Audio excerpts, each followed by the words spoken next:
Once again, kumusta? Nausab, kamong tanan, mga igsoon, mga kahigalaan ko din sa Dios, grasyag kaluoy, bendisyon sa atong langit ng man sigapon, manaunta ka na itong tanan. O welcome sa another day of Bible study, dinhi sa tulamanong The Sovereign Grace Hour. Kauban nining inyong higala o ni Attorney Lemuel Latop nga diin himong akong katabang dining ato ang gimbuhaton sa kahanginan. Di pa ko malimot ako daing gitimbaya nining adlaw si Shalyn Leonor, si Stoso, si Princess May Sabanal. Basta ni sila, no? Pamilyang Sabanal. O usab sa kang RP Alaha dinis Panabo, Ping, happy birthday, ha? Dakapang katuigan ni hatang kanimo sa Ginoo, kang Shalyn o kang Princess. Gusto nang mga naga-birthday karong adlaw. Ako di ay pasalamatan ng Ginoo. Pasalamat dahil si Attorney Lemuel, mampas, no, again, sa pagtimbaya nimo. Sa kasamaran siyang adlaw tawhan gahapon o gusab sa kang Ma'am LV Kasipli, Ma'am LV Sir Manny, no, ka-text ko gahapon inalang papaliw pa nga salamat sa pag-greet nila ni Sir Manny o ni Ma'am LV o gusab, no, sa kang Ma'am Nest dinhi sa GSIS ingon pa niya sa greetings kang Attorney Lemuel. Good morning, Pastor, and Attorney Lemuel. Happy and blessed birthday to you. Attorney Lemuel, may God gives you the desires of your heart and make all your plans succeed. God bless you always. Happy birthday. Greetings from Ma'am Nesne from GSIS Davao City. O usab ko to kang Ma'am Ilby. No, Ma'am Ilby, ngayon niya, many more birthdays to come in order to serve the Lord. To God be the honor and glory. Kaing salamat, Attorney Lemuel. Dili na mahibaluan. Asa na send? Mo ba? No? So, napay mga transactions ni Ma'am Ilby din. Salamat kay bulan sa Hulyo. Noon, nami din sa Bohol, ha? Brother Imon o Sister Aning, kami ni Sir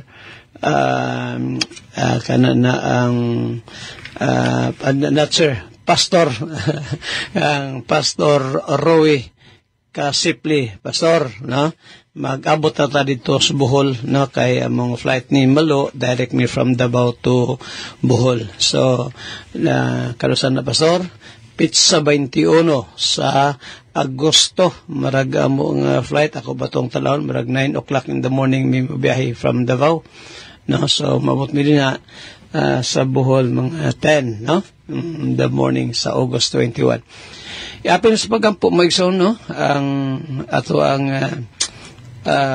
training or rather Bible seminar ni mahitabuan ni karong umaabot nga Biyernes kung madayon tong mga pastors gikan sa laing grupo nga moani sa Davao, kung itugot sa Ginoo.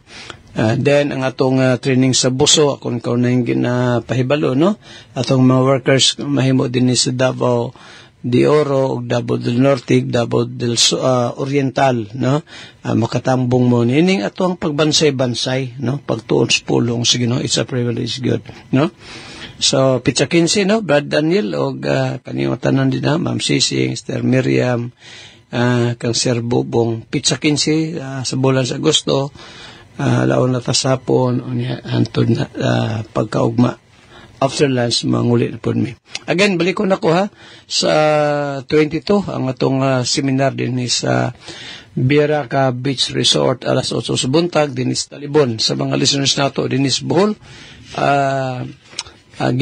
dapit ko kamo na atay panghatag ng mga basahon, no, Doctrines of Grace o kining Landmarkism o karon pong solusiman na siguro, no, semana itugot sa Ginoo mo na minimalo Andres Kidapawan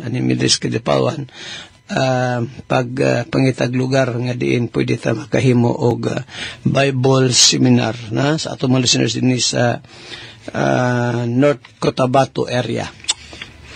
Sige, ito ta sa pag-ampo atong matugyan si Ginoo ang atong tanang gimbuhaton karong adlaw o karong simana. Let us pray. Father in heaven, again, ni kami gaduol sa imong mahal nga presensya, gapasalamat sa privilege nga mo sa mga matunan imong mga pulong.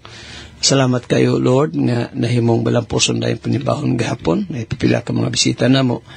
O akong pagampo sa bamahan, nga sila nga mga nag-birthday ng bulan Solyo, even today, sa kang Shalene, Leonor, Stoso, sa kang Princess May, Sabanal, o sa kang Arpi Alaha, Lord, dahan pang mga katuigan ta ihatag mo Ginoo kanila. Pagampo na ko, Lord, nga i-bless sila sa ilahang mga paningkamot. Bless man, O Father, bisan pagani, O Diyos, ang ilang mga pamilya, ilang panginabuyan. Dahan pagkatuigan again, ihatag mo kanila, O Diyos, mga paningkamot sa ni RP, yung business niya, bakery, ko Lord, mag-bless nini. Sila sab ni Durang, dito sa US, Raup, pamilya.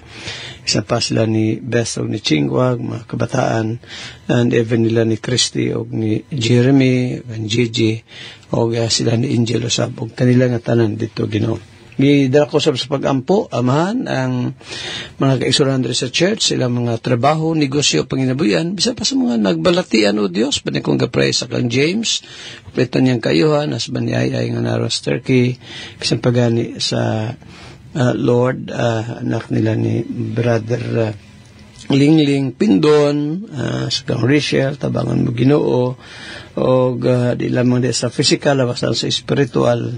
O sab akong gidala sa pag-ampo, Lord, inghan diha kanila. Bless man naman again ang among mga kabataan, yung boys Cheris, o sa kamater ni Lemuel. O Father, amuning pasalamat kanimo pagpanugyan. Sila sab ni Esther Aning, Brother Ramon, ilang panginabuyan, ilang business o Ginoo, mahimot kong tambaga panalangin nini. Sa ngalan ni Yesu Kristo, aman, among gisalig itugyan, O Diyos, kinigatanan. Amen and amen. Minasa tamig sa uning usa ka awit, then after this, patalihugan sa nato ang pulong sa Ginoo, kauban sa ato ang mag-walidris kahanginan, si Attorney Lemuel. This time, magpadayon kita sa ato ang pagtuon sa pulong sa Ginoo, atong ipadayon ang ato ang meditation diri sa Book of Proverbs. Karon na anata sa verse 3, Proverbs chapter 18, verse 3. Ingon sa Biblia, diri sa Cebuano version, kung ang dautan muabot, budangat usab ang pagyubit, ug uban sa pakaulaw, budangat ang pagtamay. Diri sa English version, when the wicked cometh, then cometh also contempt, and with ignominy reproach. Again, when the wicked cometh, then cometh also contempt, and with ignominy reproach. Proverbs chapter 18, verse 3. Una atong makitaan diri kaning phrase nga when the wicked cometh. So kani naga-refer sa tao nga naadira ang iyang kanunay o pagpadayon sa pagbuhat og dautan. Naga-persist siya dira sa sin. Pasabot gakalipay siya sa pagbuhat og dautan, og of course iyang pagbuhat og dautan gina-defy niya, supak niya ang balaod sa Ginoo. Og kung kaning usa ka tawo, kaning nga tawhana nga nagapadayon sa pagbuhat og sala, mabutang siya sa usa ka sitwasyon, whether sa society, sa ato ang katilingban, sa pamilya, or even dira sa sulod sa simbahan. Ang musunod sa iya is trouble. Musunod jud sa iya. So, kung asa di ay ang daotang tao,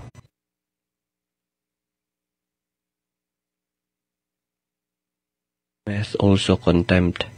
So kung asa di ay ang daotang tao, muuban pud sa iyaha ang kanang pag BI, disrespect, and mockery. Ato ang ma-observe ng mga tao nga buhat og mga daotan, sa sobra nila kadaotan, ila nang BI-an ng mga butang spiritual. Some of them would go to the point of not believing God. Di na hinuon sila mo tuo og Ginoo. Inana ka lalom ang ilahang pag-contempt, pag-disrespect. And in diri, then cometh also contempt, and with ignominy reproach. Kaning ignominy, pasabutan ni kanang kaulaw, dishonor, disgrace. In other words, dakong kaulaw ang maabot kanila. So, ang daotang nga tao, kay tungod iyang gina-embrace ang pagbuhat og sala, og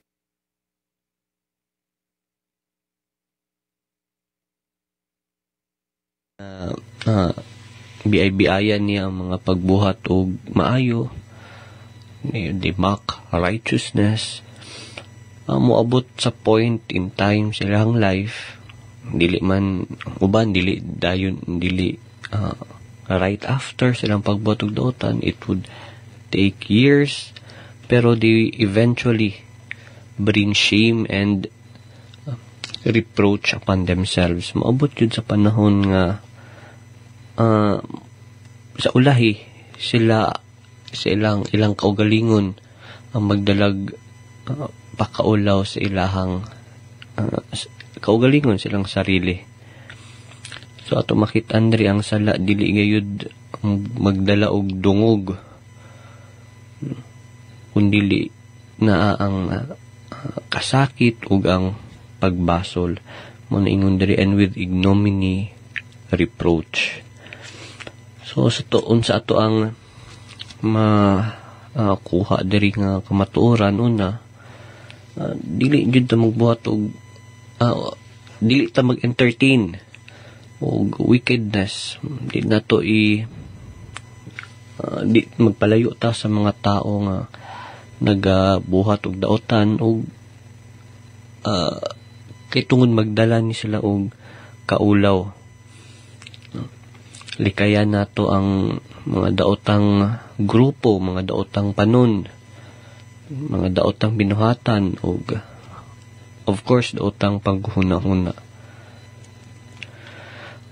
Another lesson na itong makuha po diri, no, nga makita nato nga God is merciful, and that is why kita nga makabuhat og sala, we must come into repentance.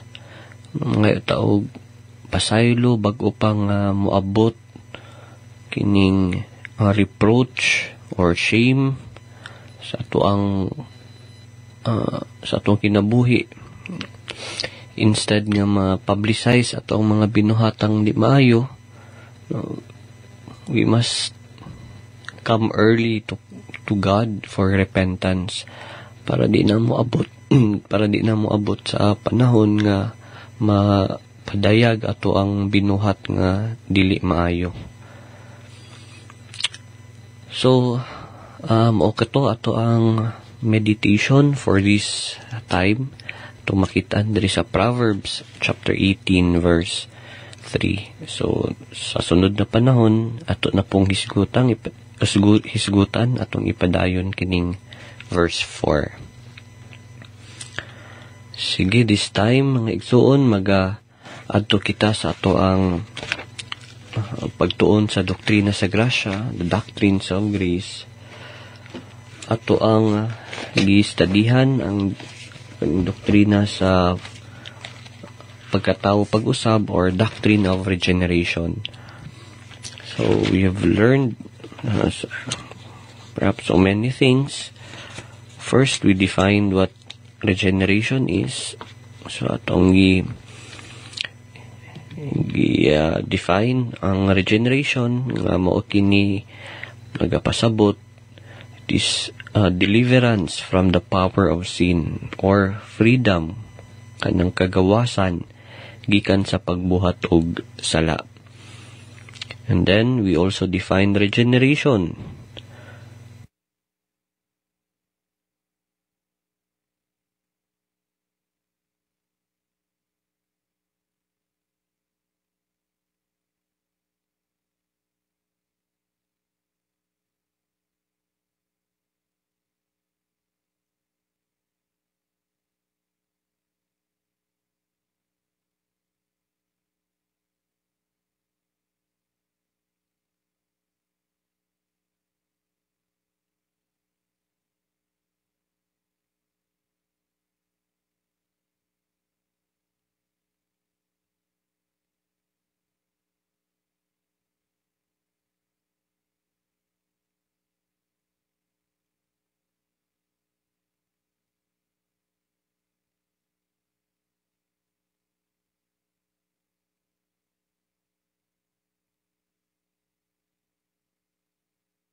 mo kini ang nagapasabot kini og new birth.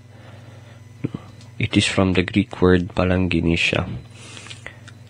Now na anak karon kita sa kinaiya sa regeneration, the nature of regeneration. Before going to the source of regeneration, what can it accomplish, unsa man ang mabuhat niini, sugdan nato og ato nang gisugdan kaning regeneration. It is not accomplished by kaning mga pipila nga mga butang nga ang pagkatao pag-usab dili kini mahitabo. Una atong gidiscuss nga dili kini mahitabo pinaagi sa will or kagustuhan sa tao. Ikaduha, karon atong tun-an nga ang regeneration og daghan pud ang nagatuon ini sa kaning gitawag nga baptismal regeneration, nga ang pagkatao pag-usab condition kini or it is conditioned upon baptism, nga bag-o ang usa na ang pagkatao pag-usab ma-regenerate siya, ma-born again siya, dapat naa ang bautismo. Ang pangutana, biblical ba kini o tama ba kini? So ato nang mabasa dira sa Matthew, ato ang text diri, Matthew chapter 3 verses 5 to 8. Si abrihi inyuhang mga Bibles, ato ang basahon kini, Matthew chapter 3 verses 5 to 8. Ingon diri akong basahon, Matthew chapter 3 verses 5 to 8. Then went out of him Jerusalem and all the Judea and all the region round about Jordan. Verse 6, and were baptized of him in Jordan, confessing their sins. In verse 7, but when he saw many of the Pharisees and the Sadducees come to his baptism, he said unto them, O generation of vipers, who hath warned you to flee from the wrath to come? Bring forth therefore fruits meet for repentance. Ito ning emphasize ning verse 8. Bring forth therefore fruits meet for repentance. Una, ato ang klaruhon nga karon sa ato ang panahon, daghan ang gatuo nga ang bautismo makaluwas or di kaha ang bautismo automatically nagapasabot kini nga ma-born again sila. Pero ang Bible, ang scripture nagatudlo kanato nga ang bautismo dili kini source or it is not the cause of regeneration. Dili ang pagkatao pag-usab dili pinaagi sa bautismo. Ang bautismo, mga igsoon, it is an outward sign. It is showing that a person is already regenerated. Kapakita kining ang usa naluwas na maong magpabautismo, dili the other way around. Dili sa atong gibasa nga text, dagan ang nagduol kang Juan Bautista, John the Baptist, sincere, no? Daghan ang sincero, ang tinudanay, daghan pud ang kanang superficial lang. Daghan ang nagpabautismo ug naay nang duol nga mga religious people, kaning mga Sadducees ug mga Pharisees. Ug sa dihang nakitaan kini ni John the Baptist, wala nalipay si Juan, no? Instead, iyang badlong gi-rebuke ni John the Baptist, kaning mga tawhana. Tawag niya, O generation of vipers. gitawag niya sila og kaning hypocrites, yung mga hipokrito. Sa atong makitaan diri mga igsuon nga even religious leaders submit to baptism. Bisan ang mga reliyoso nga mga tao diri sa atong gibasa, mga Fariseo sa Juices, gisalikway ni Juan.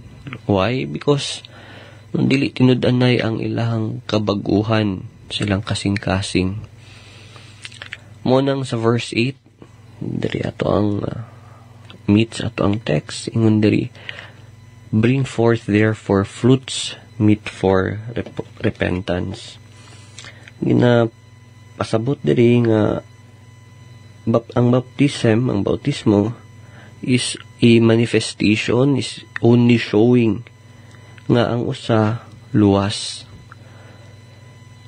Si John the Baptist nagaingon diri nga he is as if saying, if there is no repentance, then there is no baptism. Munang nagdemand siya og evidence or something to show nga naay inner transformation, naay kabag-uhan sa sulod. Munang iyang gibalibaran, he refused to baptize, iyang gibalibaran sa pagbautismo. Katong mga tao who merely wanted an outward kanang ritual aron makitaan lang naigib, napakitaan lang nagpabautismo nga when in fact sa ilahang sulod, silang inner self wala jay kabaguhan. Mo nang gibalibaran ni John the Baptist. Ato kanang mabasa dala sa Acts chapter 2 verse 38, and daghan ang misinterpret kini nga verse. Diri sa Acts 2:38, then Peter said unto them, repent and be baptized every one of you in the name of Jesus Christ for the remission of sins. Kaning for diri mga igsoon, this means because of, no, or sa Bisaya pa tungod, no, dili in order or kanang aron ikaw maluwas or ang aron ang usa maluwas. Sige ato pa ning sigutan sa sunod nga higayon. Wala naman tay oras, but before I end, if you are not yet sure of your salvation, the Bible says believe, repent, believe the gospel. Kini inyong kauban si Attorney Lamel Atup with Pastor Andres Atup Jr. mag-ingon ang Dios magapanalangin kanatong tanan. Binumaigson natong ipadayon na sa mga itong paghisgot pagtuon sa kining sermon outline sa ata, no, and then ipadayon na to itong pagpamarandong nato nining pagtuluran sa iglesiyahan, kasimbahanan ni Ginoong Jesucristo. Proverbio una kita sa atong meditation for today, no? Proverbio kapitulo 13 ta mamaya itong pagtagad series of meditation every day sa book of Proverbs. Proverbio 13 gahapon gipamalandungan nato ning verse 20. He that walketh with wise men shall be wise. Magina, tinuod magina, no? Magalakaw ganita kauba sa mga malamon. Siyempre, mahimo po tang malamon. Pero maglakaw kita, ubang kita sa mga tao nga mga sagoy, mga maldito, ang takdan giputana. Magina, mana nga sa Bible, dapat sa kong naingon, no? Chose kita. Og doon nagiwad daghang warning sa Biblia mahitungod sa pagkigugoy-hugoy, pagkiguban sa mga tao nga mga naghimog di mayo likayan gud. Andre verse 20 gapon second verse, but a companion of all fools shall be destroyed. Yun no? Laglagon ang mga kuyog-kuyog sa mga nagahimog binuang. Darita sa verse 21, ato meditation for today. Ako lang nang isubli kadali ng verse 20 kay nindot mo. Ay mo kalimutan ang versikulo ni. May memorize niyo ni. Proverbio 13:20. He that walketh with wise men shall be wise. Aron nga ma-encourage ta ba? Kuyog ta kanunay sa to nga Bible study kay makapahimo mo ginato ning maalamon. Ang tao ko diga labisan og silwisi wasi opportunity sa iyang kapanahonan, makatungha, makaeskwela, makabot sa taas nga kinaadman, na ba makakuha siya mga kurso ba? May mong yun ana atong kemtang kung wala tayo opportunity sa una. Pero dili na may babag nga dili ta mahimong maalamon. Mahimo tang wise pinagi sa pagsunod nato sa pulong sa Ginoo. Makapahimo mo guling maalamon lagi ning Bible. Before ako basahon ng verse 21, remember na ako itong giingnan ni Christ ang mga Sadyuseo. Sa Matthew 22 ba? Verse 29. Matthew pa ni Christ nila, nangasayop mo, kay wala ka mo masayod sa kasulatan ni sa gahom sa Dios. Lalim ka na, ginang sayop mo. Nga naman na, kaya was na kabalo sa Bible. Huwag mo ginamit na boy gala, di nga ita sweet sa Biblia, di nga ita kulangan kita sa kahibalogi kas pulong sa Ginoo. Sayop-sayop mo kita. Sayop-sayop. Good. Sige, diri sa verse 21 ta, 13:21 sa Proverbio. Mato pa ni Solomon. Evil pursueth sinners, but to the righteous good shall be repaid. Ay, kanindot sa mga verse. Ang dautan daw, ang dautan nagaluto sa mga makasala. Ang dautan, evil pursueth sinners. Siyempre, kung ang tao maghimog dautan, magsunod-sunod yun ang mga dautang hitabo niya. Mamagod na, kaya kung sa ipugas tao, alihon man niya na. Kung yun na, ang tao nga palahubog, magsisiyag kahubog kada adlaw. Likor pa yung imnon. Tiga, mga tao, makabato nagmayong lawas. Ang tao nga change smoker, hinamako, garilyo. Pagay mo post ng usakastik, na po, lain na po. Di na mataog dili na masakit. Di na mataog. Maghimo ganig tao nga tulisan. Mo yung paninabuyan, panulis. Isa tayo magdugay na. Wala gyud evil pursueth sinners, but to the righteous good shall be repaid. Umato ni tagapatagad. Iligay pong second phrase, no? Sa verse 21 of Proverbs 13. Ginunta magapangin ining iyang mga pulong. Now, dili sa ta maigsoon, tas pa nito oras. Dili sa ta sa kining sermon outline na to. Sermon outline na to. Kita kanto patagad ning topic na the Savior of sa topic ito, Pastor? Sa title na to, The Savior of Babylon's Wise Men. Ang manluluwas sa mga maalamong tao sa Babylonia. Mauna nun, itong teksto, gikuha na to sa Daniel chapter 2, verse 12. Hilabihang ito ka sa hari, hilabihang sa lagota sa po kay hari. Katiligahan niya gidamgo. O niya, nagyo sa kadamgo nga nakapasamok siya ha.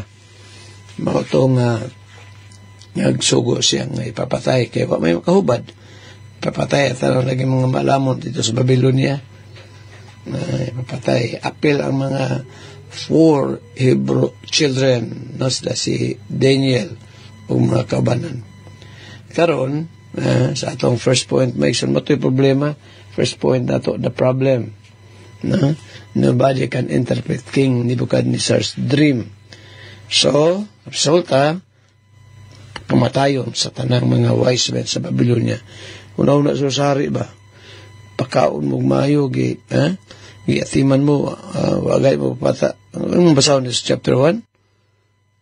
Nindot kayo ng kinaboy niya, karon di mo kahubad sa kundamgo, mo ipulos, pamatyon mo. So, karon dito sa ikaduhang punto, ako lang review kadali. The solution. Sa may solusyon ng tanan. Nahibawan ni Daniel ang gusto sari, ni-appeal siyang ipapatay. So, sa atong sub-point A, Daniel's right decisions. Nagibuhat ni Daniel. Pagkabalo niya sa mga plano sari, wala lang ningon si Daniel nga, sige lang, bahala na lang ni. Wala.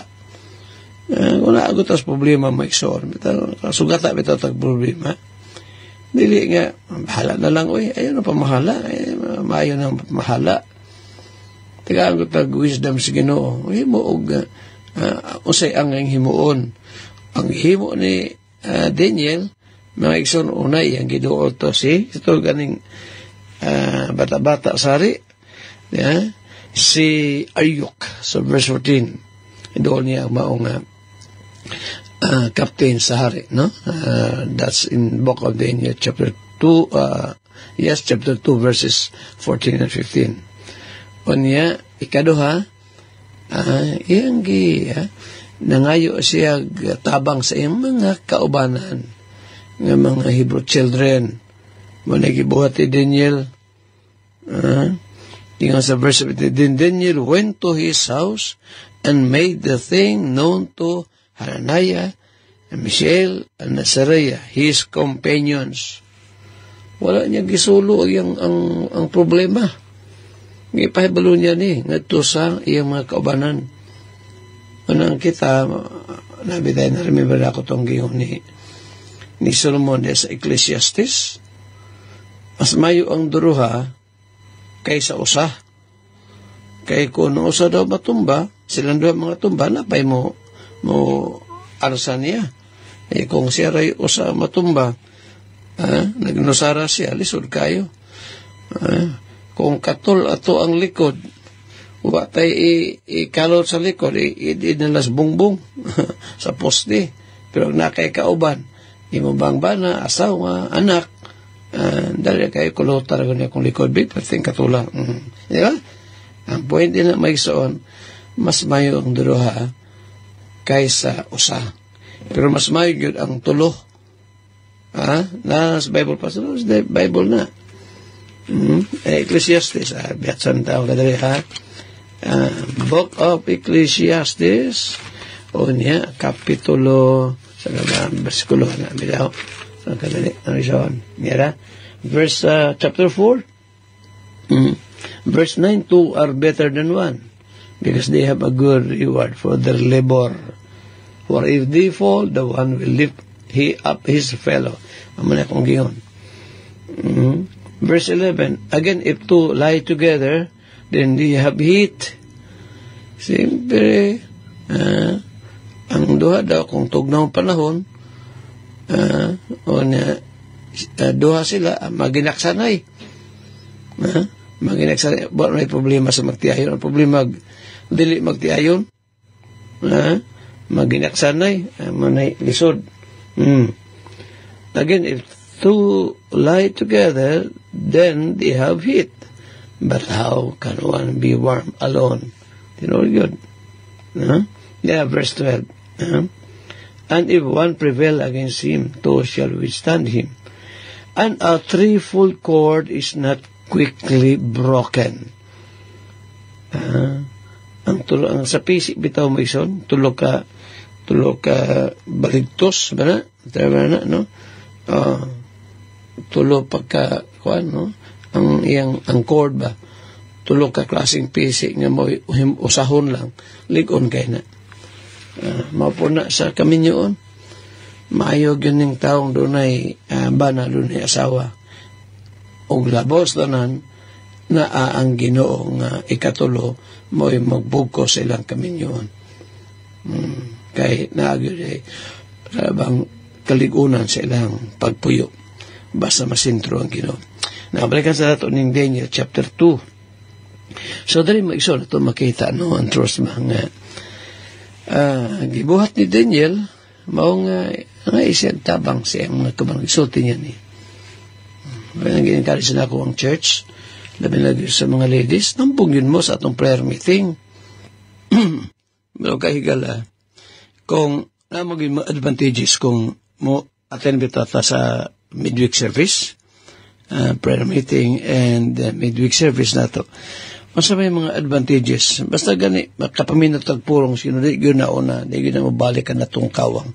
Naago na minsahin nato sa Ginoo, gikan siyang pulong kung makapaminaw ta. Ikaduha, sa atong pag-attend sa atong mga midweek services, mga igsoon, prayer meetings, makapadanga ta sa atong mga gikinahanglan at ubang sa Ginoo nga daghan ang mahibalo ug mutabang natug ampo. O nasa mga kabayanan, sa Biblia, di man pwede lagi ang babae mo wali, di man pwede sila makatudlog sa discourse sa adult class, ang kalabang mixed multitude ba, na rin ay mga kalakil ng kabayanan, di man pwede mga babae mo tudlo sa kongregasyon. Mga bata pwede.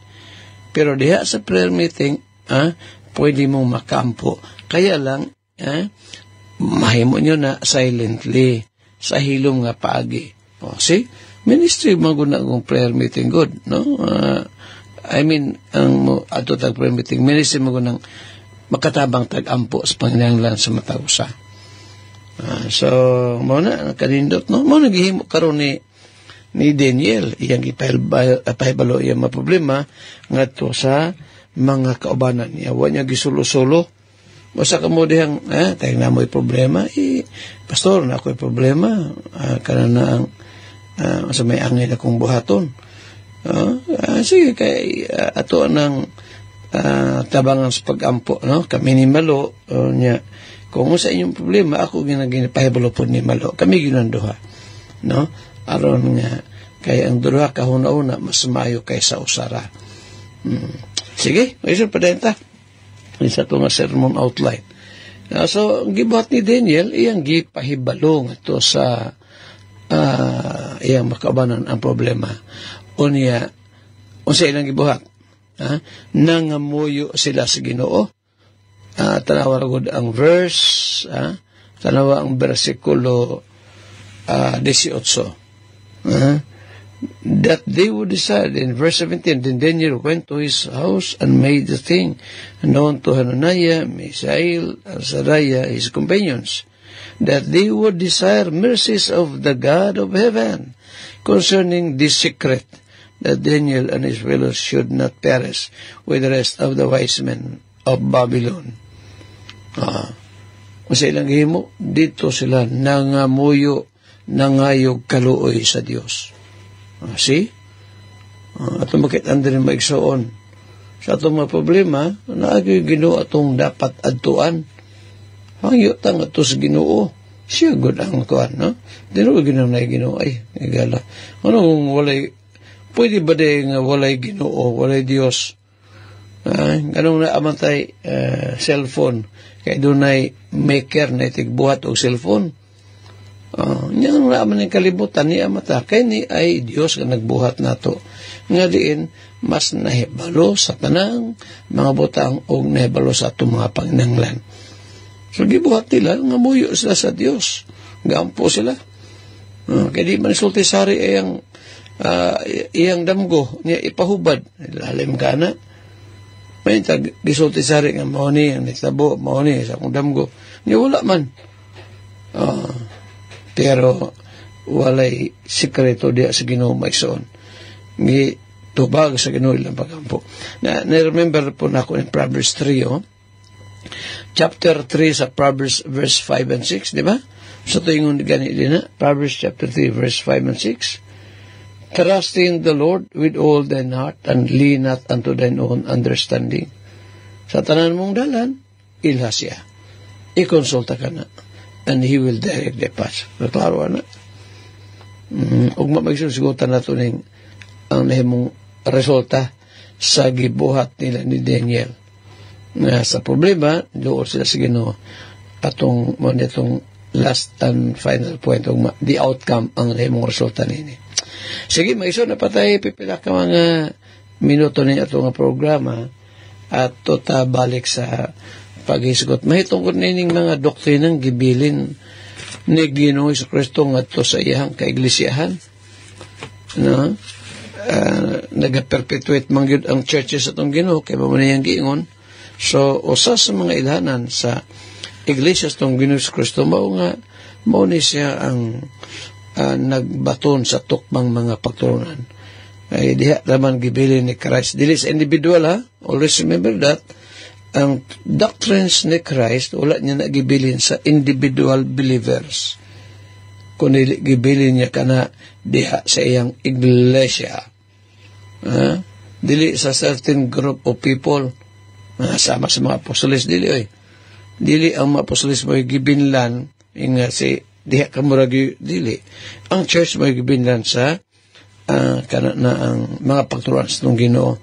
Unang Timoteo 3 versikulo 15, di ba? Unsa daw ang iglesia? The pillar and ground of the truth. Mabaya na ato ang gikuha ang teksto sa ato nga ang Bible Conference. Unang Timoteo, makalimot aning bersikulohan ni kanindot aning no? Mato pa ni Apostle Paul diha, kung malangan man ugaling ako, but if I tarry long, that thou mayest know how thou oughtest to behave thyself in the house of God, which is the church of the living God, the pillar and ground of the truth.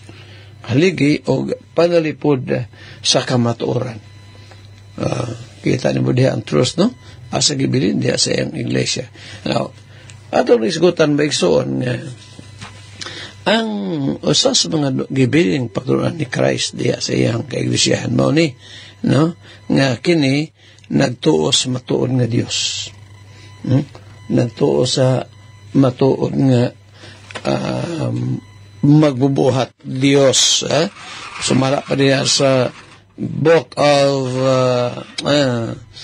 Isaiah ato nangi pamalanungan gahapon Isaiah 43 Diyos agonsiwa na ilaing Diyos ug Diyos nga walay sinuganan ug walay kinutuban.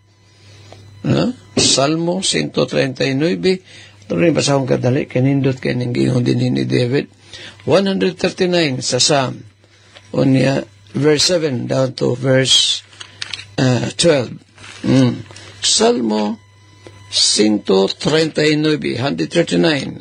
of a Psalm, and then verse 7 down to verse 12. Matapapasaro ko sa akong sibanong Bible, asa ba ako paingon gikan sa imong spirito? Kung asa ba ako mukalagyo gikan sa imong presensya? Matapadihin David, sa mo kumbato, Lord? Verse 8, kung musaka ako ngadto sa langit, dito atuwa ikaw. Kung sa Siol, pagabuhaton ko ang akong higdanan aniya karon, dito atuwa ikaw. Kung itaod ko ang akong mga pako sa kaadlawon o magapuyo sa labing mga kinatumyang dapit sa dagat, bisan pa dito magamando ang imong kamot kanako o ang imong tuong kamot magagunit kanako.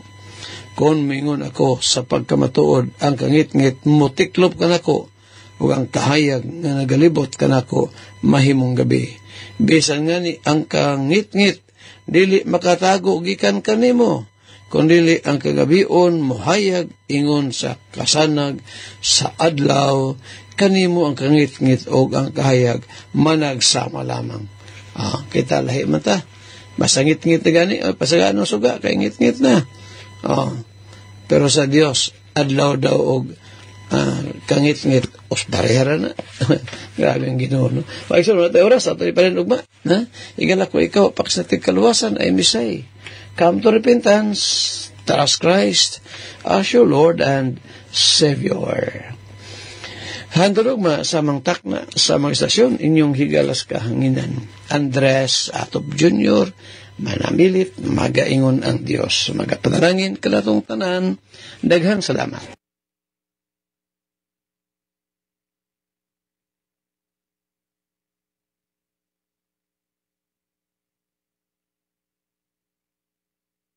Salamat sa Ginoo sa oras na to karon sa pagpaminaw sa late program na to, no, sa Sovereign Grace Hour.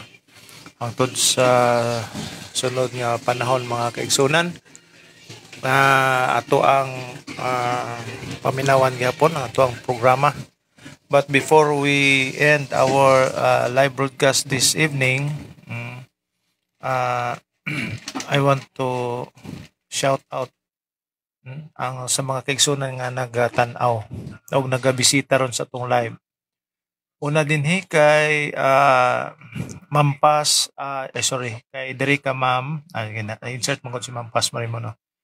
Kay Derita Una, no? Kay Ma'am Milagros Kilapyo nga nagatan-aw sa tong live. Ma'am Milagros, good evening nimo diha sa imong kapikas si Brother Tony Kilapyo. O usab kay Sister Ima Imbaan diha sa Puroksay, Labon, Sulop. Sulop Davao del Sur. Dinhi kay Sister Rachel Puebla sa Barricos, wife ni Brother Lindon sa Barricos. Salamat sister, dalikyat kag kining paminaw. Bisan sa pagbisita sa tuang program. Salamat kaayo. O diri kay Brother Roldan Kayuna nga nagatan-aw usab ug nagapaminaw. O kay Mampas Marimon nga paminaw usab sa tuang programa karon.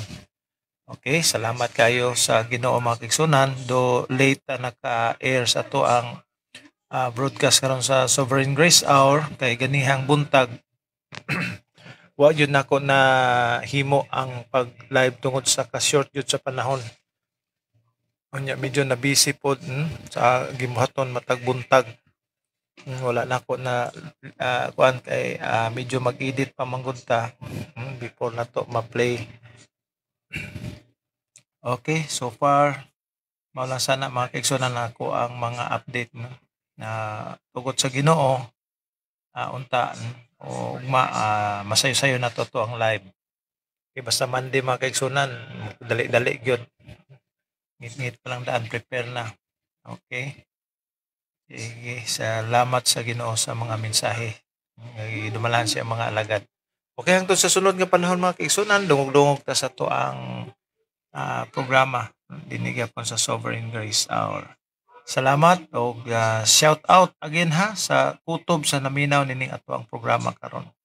Bisan asa man nga dapit nining ato ang lugar o sa laing nasod manusab. Okay, to God be the glory ug maayong gabi sa matag usa kanato.